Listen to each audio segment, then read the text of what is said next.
Bismillahirrahmanirrahim. Assalamualaikum warahmatullahi wabarakatuh. Kami dari kelompok 1 yang beranggotakan Alvina Damayanti dengan NIM 1914056, Ajeng Dwi Nur Aini dengan NIM 1914076, Abdul Kalim Soleh 191401116, Aisyah Az-Zahra 1914054, dan yang terakhir Adika Parasita Atmaja Putri dengan NIM 1914050.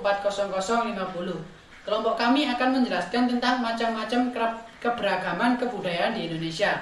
Semoga yang materi kami sampaikan dapat bermanfaat untuk kalian semua. Terima kasih. Halo semua, bagaimana kabarnya hari ini? Alhamdulillah, luar biasa, tetap semangat, Allahu Akbar. Sudah siap belajar hari ini? Oke, mantap. So, hari ini kita akan belajar tentang macam-macam keberagaman budaya di Indonesia. Ada yang tahu apa sih keberagaman budaya itu?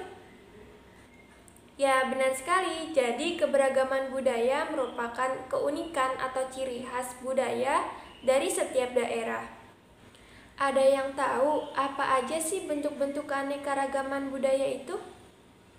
Ayo, siapa yang tahu? Ya, benar sekali. Jadi, bentuk-bentuk keanekaragaman budaya itu ada ragam bahasa, ragam suku, ragam alat musik daerah, pakaian adat, rumah adat, dan juga ada tarian daerah loh. Mengapa sih Bu adanya keanekaragaman budaya itu? Karena adanya letak geografis negara Indonesia yang disebut sebagai negara kepulauan. Di Indonesia dibagi menjadi beberapa provinsi. Ada yang tahu ada berapa provinsi di Indonesia? Ayo, siapa yang tahu? Ya, benar sekali, di Indonesia ada 34 provinsi. Nah, di setiap provinsi pasti memiliki keunikan atau ciri khas budayanya masing-masing. Sebagai contoh, pakaian adat di Jawa disebut dengan kebaya. Alat musik dari Jawa Barat ada angklung. Tarian adat dari Sumatera Barat ada tari piring. Selain itu, di Indonesia juga dikenal dengan keanekaragaman rumah adatnya loh. Rumah adat di Indonesia dibangun sesuai dengan kondisi alam di sekitarnya, adat istiadat, serta nilai-nilai agama yang dianutnya.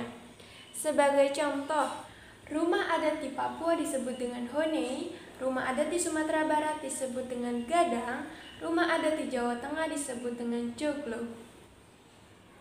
Selain itu, di Indonesia juga dikenal dengan keanekaragaman bahasanya loh.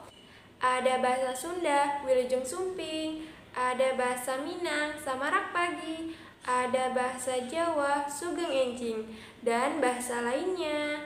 Dengan adanya keberagaman budaya, sikap kita harus bisa menjaga, melestarikan, menghormati, serta menghargai perbedaan budaya di Indonesia. Sebagaimana yang sesuai dengan semboyan negara kita, yaitu Bhinneka Tunggal Ika. Meskipun berbeda-beda, tetapi kita harus tetap satu jua. Dalam pertemuan kali ini, kita akan membahas tentang keragaman budaya Indonesia, yaitu keragaman rumah adat daerah. Dari Sabang sampai Merauke, terdapat berbagai macam rumah adat daerah. Apakah daerah tempat tinggal teman-teman memiliki rumah adat khas daerah? Ya, pasti mempunyai rumah adat daerah. Oleh karena itu, saya ingin tahu nih, rumah adat asal daerah kalian itu seperti apa? Bisa ditulis di kolom komentar ya. Karena di Indonesia banyak sekali keragaman budaya, salah satunya yaitu rumah adat. Hari ini kita akan membahas tentang rumah adat dari suku Manggarai. Ada yang tahu tidak suku Manggarai lokasinya ada di mana? Suku bangsa Manggarai tinggal di Kabupaten Manggarai, Flores Barat, Nusa Tenggara Timur. Di wilayah Kabupaten Manggarai terdapat sebuah kampung adat bernama Wairobo. Ada yang tahu Wairobo itu apa? Wairobo itu terletak di sebuah lembah di barat daya kota Ruteng. Saat ini Wairobo menjadi tujuan wisata loh. Di Wairobo terdapat 7 rumah adat Manggarai. Satu di antaranya rumah adat Gendang yang biasa disebut Baruniang. Rumah Gendang berbentuk kerucut dengan ketinggian mencapai 15 meter. Dinding rumahnya terbuat dari kayu dan bambu. Atapnya terbuat dari ijuk yang disebut wunut. Setiap bagian rumah direkatkan dengan menggunakan rotan dan tanpa paku sama sekali. Hebat ya, nggak perlu paku, mereka sudah bisa membuat rumah. Kemudian, Baruniang terdiri di atas 5 lantai. Setiap lantainya ada fungsinya loh masing-masing. Apa saja sih fungsinya? Untuk tingkat yang pertama disebut lutur. Ruangan ini digunakan sebagai tempat tinggal dan berkumpul dengan keluarga. Kemudian untuk tingkat kedua berupa loteng dan disebut lobo, berfungsi untuk menyimpan bahan makanan dan barang-barang sehari-hari. Kemudian ada tingkat yang ketiga disebut lentar. Tingkat ini digunakan untuk menyimpan benih-benih tanaman pangan seperti benih, jagung, padi, dan kacang-kacangan. Tingkat keempat disebut lemparai. Disediakan untuk menyimpan bahan makanan apabila terjadi kekeringan. Untuk tingkat kelima disebut hekang kode. Untuk tempat sesajian persembahan kepada leluhur. Setelah kita mengetahui informasi tentang rumah adat suku Manggarai, ada beberapa nilai yang terpuji yang bisa kita pelajari. Yang pertama yaitu sikap saling tolong-menolong. Sikap saling tolong-menolong ini adalah hal yang terpuji untuk kita atau teman-teman kita melakukannya. Dengan tolong-menolong dapat dilihat bahwasannya ada beberapa orang yang mengerjakan rumah adat suku Manggarai ini. Jadi, rumah adat suku Manggarai ini bisa cepat terselesaikan. Oleh karena itu, teman-teman juga bisa saling tolong-menolong sesama teman lainnya ya. Oleh karena itu, saya ingin tahu nih, apa saja sih yang bisa kita pelajari lagi selain tolong-menolong itu? Teman-teman bisa menulis jawabannya di kolom komentar ya. Nah, setelah kita belajar rumah adat dari suku Manggarai, kita akan belajar rumah adat dari suku Jawa. Ada yang tahu namanya apa? Iya, benar, rumah joglo. Nah, seperti ini bentuk rumah joglo. Nah, kalau anak-anak berlibur ke Jawa Tengah, ke Yogyakarta, anak pasti akan melihat rumah joglo di sekitar jalan raya. Nah, rumah joglo ini merupakan rumah adat khas dari Jawa Tengah, Daerah Istimewa Yogyakarta, dan Jawa Timur. Nah, sekarang coba anak-anak perhatikan gambar dari rumah joglo. Apa ya yang beda dari rumah lain? Ada yang tahu? Iya, benar, atapnya yang berbeda. Atap dari rumah joglo ini bentuknya seperti penggabungan antara bentuk trapesium dengan bentuk segitiga, sehingga menyerupai sebuah gunung. Nah, kenapa sih dibuat seperti itu? Karena pada zaman dahulu, masyarakat Jawa beranggapan bahwa gunung merupakan tempat tinggal para dewa, sehingga mereka membuat rumah seperti itu. Nah, selain itu, yang unik dari rumah joglo ini adalah rumah joglo memiliki 4 tiang utama yang disebut dengan soko guru. Nah, 4 tiang utama ini menggambarkan arah mata angin. Apa saja ayo arah mata angin? Ada utara, selatan, timur, dan barat. Nah, rumah joglo ini juga terbuat dari kayu jati. Kenapa? Karena kayu jati merupakan kayu yang awet, tahan, dan kuat hingga bertahun-tahun. Nah, sekarang apa sih fungsi dari rumah joglo?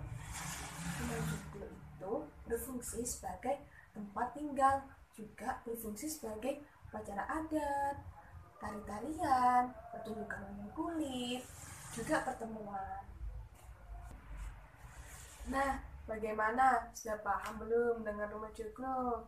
Kalau sudah paham, kita lanjut ke rumah adat berikutnya. Nah, bagaimana? Apakah pernah melihat rumah adat seperti ini? Mana gimana? Iya, benar. Di rumah makan nasi padang. Nah, Nana tahu Adat itu merupakan salah satu kota di Provinsi Sumatera Barat. Nah, rumah yang ini merupakan rumah adat yang ada di Provinsi Sumatera Barat. Rumah apa ya namanya? Iya, benar, pintar. Rumah Gadang namanya. Nah, rumah Gadang ini merupakan rumah adat dari suku Minangkabau. Nah, sekarang coba anak-anak perhatikan lagi bentuk dari rumah Gadang. Apa ya yang beda dari rumah lain? Ada yang tahu? Iya, benar. Atapnya yang beda dari rumah lain. Nah, atap dari rumah Gadang ini berbentuk melengkung dan runcing seperti tanduk kerbau. Nah, kenapa sih dibuat seperti itu? Karena itu melambangkan kemenangan suku Minangkabau dalam menghadapi serangan dari Majapahit dengan cara mengadakan upacara adu kerbau. Nah, selain itu, rumah Gadang ini termasuk jenis rumah panggung. Rumah panggung itu merupakan rumah yang di depannya terdapat tangga, kemudian ada tiang yang menyangganya. Nah, tujuan dari rumah panggung ini adalah untuk memanfaatkan bagian yang kosong yang ada di bawah rumah sebagai tempat untuk menaruh barang-barang dari pemilik rumah. Nah, sekarang apa sih fungsi dari rumah Gadang? Rumah Gadang itu berfungsi sebagai tempat tinggal, tempat musyawarah, juga tempat upacara adat. Nah, bagaimana anak-anak sudah paham belum dengan rumah Gadang dan rumah Joglo? Kalau sudah paham, kita lanjut ke rumah adat selanjutnya. Halo adik-adik, kali ini saya akan menjelaskan mengenai rumah adat Honai dan rumah adat Tongkonan. Sebelum saya menjelaskan mengenai rumah adat Honai dan Tongkonan, apakah adik-adik pernah mengetahui rumah adat tersebut? Jika belum, mari perhatikan penjelasan berikut ini. Yang pertama adalah rumah adat Honai. Ayo, apakah adik-adik tahu asal dari rumah adat Honai ini? Iya, benar. Rumah adat Honai ini berasal dari Papua. Rumah adat Honai ini dihuni oleh suku Dani. Suku Dani yang tinggal di Lembah Baliem, Kabupaten Jayawijaya, Papua. Keberadaan rumah Honai ini dapat ditemukan di lembah-lembah dan pegunungan di tengah Pulau Papua, terutama di ketinggian 1.600 sampai 1.700 meter di atas permukaan laut. Coba lihat gambar rumah adat Honai ini. Apa ciri khas dari rumah adat Honai ini adik-adik? Iya, rumah adat Honai ini merupakan rumah adat yang mungil dan unik, dengan bentuk seperti jamur. Rumah ini memiliki bentuk dasar lingkaran yang biasanya memiliki diameter 4-6 meter, dengan rangka kayu berdinding dan atap kerucut yang terbuat dari jerami.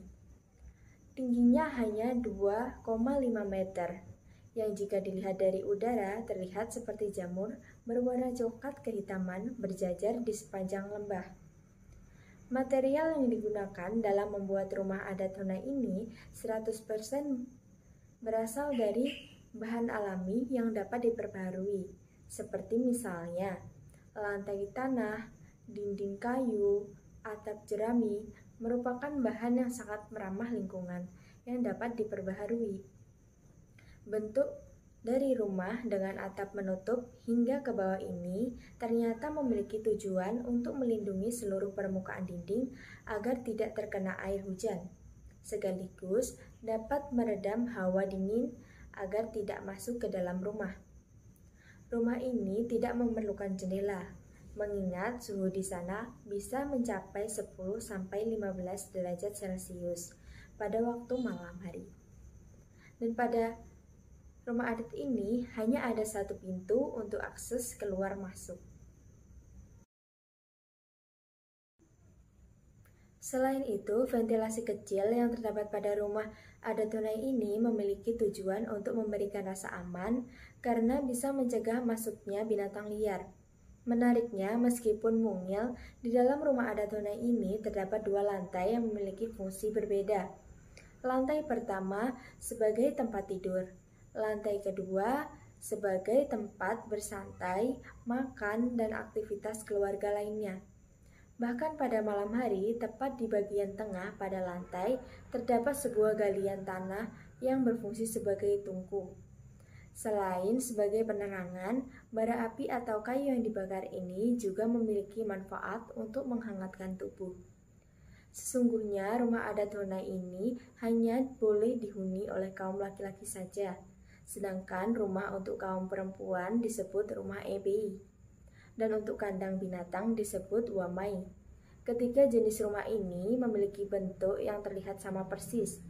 Hanya saja rumah bagi para kaum pria ini memiliki ukuran yang lebih tinggi. Nah, selanjutnya adalah fungsi dari rumah adat Honai ini. Yang pertama adalah sebagai tempat tinggal. Selain sebagai tempat tinggal, rumah ini memiliki fungsi lain, yakni sebagai tempat menyimpan peralatan perang ataupun berburu. Yang kedua, sebagai tempat melatih anak laki-laki agar menjadi orang yang lebih kuat saat dewasa nanti, sehingga dapat melindungi sukunya. Yang ketiga, untuk menyusun strategi perang. Yang keempat, atau yang terakhir ini, digunakan sebagai tempat menyimpan segala simbol atau peralatan warisan leluhur. Kedua, rumah adat yang selanjutnya yang akan saya bahas ialah rumah adat Tongkonan. Ayo, apakah adik-adik tahu berasal dari manakah rumah adat Tongkonan ini? Iya, benar. Rumah adat Tongkonan ini berasal dari Sulawesi Selatan. Nah, yang menghuni dari rumah adat Tongkonan ini ialah suku Toraja ya. Lalu yang selanjutnya, apakah adik-adik tahu ciri khas apa saja yang dimiliki oleh rumah adat Tongkonan ini? Ya, yang pertama ciri khas yang dimiliki oleh rumah adat Tongkonan ini ialah rumah yang berbentuk seperti panggung atau rumah panggung. Rumah adat Tongkonan ini merupakan rumah panggung yang berbentuk persegi panjang yang bahan utamanya terbuat dari lembaran papan dan papan kayu. Jenis kayu yang digunakan dalam pembuatan rumah adat ini ialah kayu uru yang bisa bertahan hingga ratusan tahun. Nah, pada bagian bawah rumah panggung ini dimanfaatkan sebagai kandang kerbau. Ciri khas yang kedua ialah atap seperti perahu. Atap rumah adat Tongkonan berbentuk melengkung seperti perahu dengan kedua ujung atap menjulang. Sekilas bentuknya mirip dengan rumah adat Balon di Sumatera Utara. Bahan atapnya adalah tumpukan bilah bambu yang pada bagian atasnya dilapisi oleh rumbia, alang-alang, ijuk, ataupun seng. Bahkan ada juga rumah adat Tongkonan tua yang atapnya terbuat dari batu. Ciri khas yang ketiga ialah adanya tanduk kerbau. Pada tiang utama di bagian depan terdapat rangkaian tanduk kerbau. Tanduk-tanduk kepala kerbau ini disusun berjajar ke atas ke bawah. Tanduk kerbau tersebut berasal dari pengorbanan saat upacara penguburan anggota keluarga. Jumlah tanduk kerbau melambangkan kemampuan ekonomi sang pemilik rumah. Hal itu juga menunjukkan tingginya derajat keluarga yang mendiami rumah tersebut. Semakin banyak tanduk yang terpasang, maka semakin tinggi pula status sosial keluarga pemilik rumah Tongkonan tersebut. Ciri khas yang keempat ialah adanya patung kepala kerbau. Di bagian depan atas rumah terdapat patung kepala kerbau. Dan ada 3 jenis patung kepala kerbau, yakni ada yang warna hitam, putih, dan belang. Untuk pemilik rumah yang dituakan, ada tambahan patung kepala ayam atau naga. Dan ciri khas yang kelima ialah adanya rahang kerbau dan babi. Pada bagian kiri rumah yang menghadap ke arah barat dipasang rahang kerbau yang pernah disembelih. Sementara itu pada bagian kanan yang menghadap ke arah timur dipasang rahang babi. Ciri khas yang keenam ialah berpasangan dengan alang sura. Rumah adat Tongkonan ini merupakan rangkaian bangunan yang terdiri atas Banua Sura, yang merupakan rumah yang diukir, dan Alang Sura, yakni lumbung yang diukir. Keduanya dianggap sebagai pasangan suami istri. Kadang-kadang dilengkapi dengan lumbung yang tidak diukir, dan rumah panggung dengan ruangan yang lebih luas. Banua dan Alang berperan sebagai pengganti orang tua. Banua melambangkan seorang ibu yang melindungi anak-anaknya. Sementara itu, Alang melambangkan peran ayah yang menjadi tulang punggung keluarga. Ciri khas yang ketujuh ialah rumah adat Tongkonan ini menghadap ke utara, yang sering dihubungkan dengan arah Sang Pencipta. Lalu ciri khas yang ke-8 ialah adanya ornamen ukiran, yang mana pada dinding rumah adat Tongkonan ini terbuat dari kayu yang dipenuhi oleh hiasan ukiran. Banyak sekali motif ukiran yang dibuat oleh suku Toraja, yang mana setiap ukiran memiliki nama yang berbeda. Lalu, motif ukiran ada bermacam-macam, seperti halnya hewan, tumbuhan, bentuk geometri, benda di langit, cerita rakyat, dan lain sebagainya. Nah, yang selanjutnya ialah mengenai fungsi rumah adat Tongkonan. Apakah adik-adik tahu fungsi dari rumah adat Tongkonan ini? Nah, ya. Fungsi dari rumah adat Tongkonan ini yang pertama ialah sebagai pengingat terhadap leluhur. Yang kedua, sebagai lambang status sosial dan kemakmuran keluarga yang memiliki rumah adat Tongkonan tersebut. Dan yang ketiga, fungsi berdasarkan ruang. Karena pada rumah adat Tongkonan ini memiliki beberapa ruang, maka pada bagian selatan digunakan untuk kepala keluarga.